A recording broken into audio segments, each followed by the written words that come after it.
Ragnar's cousin had driven us from our Norse home many years ago. He had hated him as he hated me. There were others too, Thorfinn the Skull-Splitter and Sihtric Silkbeard, who made no pretence of friendship but coveted what we ruled. They had all settled either in the land of the Angles or on the islands to the north. We, on the island of Man, were too strong for them. My warriors controlled the nearby island which had been the ancient home of the Druids, Anglesey. My warriors there were protected by the Holy Mountain, and it prevented others from using that rich island as a base from which to raid us. But I knew we could not just sit and wait for them to come. If we did that, we would lose. The voice in my head, which had been Ragnar's, told me so. The voice had changed of late. I still saw Ragnar, but it was not his voice. No matter whose voice it was, the words in my head had never let me down, and I would heed them. I descended the mountain happier than I had been for some time. I knew what I had to do. Chapter 1. By the time I had reached my home at Hramsa, I was decided. I had the plan in my head. Of course, as with all things, I would speak with my wife, Erica. It was not to seek her approval. I did not need that.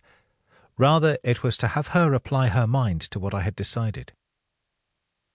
Oft-times, her sage advice had made the plan work better.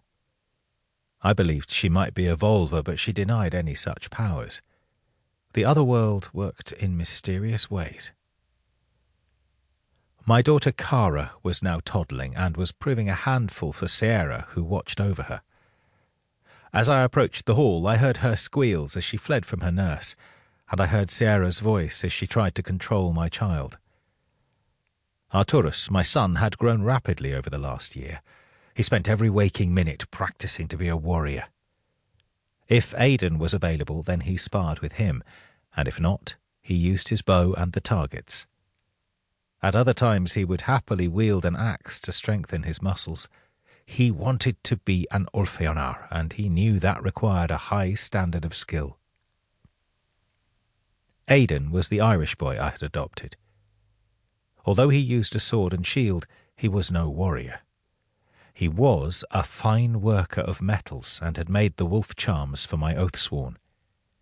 He had become something of a healer for my warriors and could stitch the deep cuts they sometimes suffered. He could also read and had shown himself adept at conjuring cunning plans.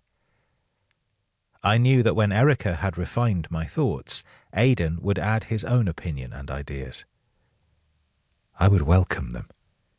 He was as loyal a man as any of my warriors, and I was not arrogant enough to believe that I knew it all.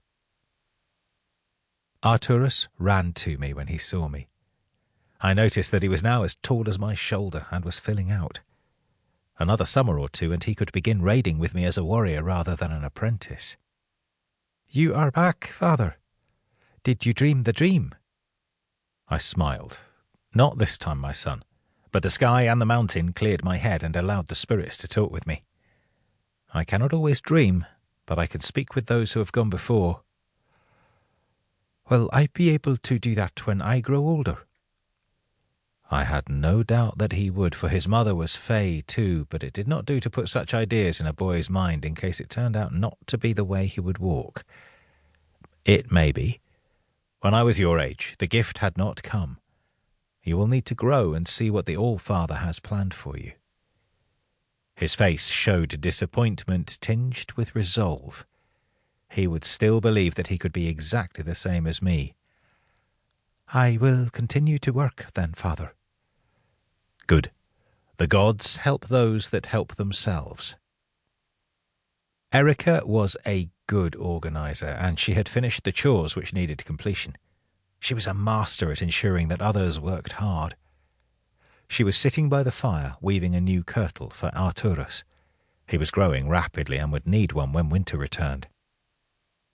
She looked as I entered and laid down the spindle whorl and went to the barrel to get me a horn of beer.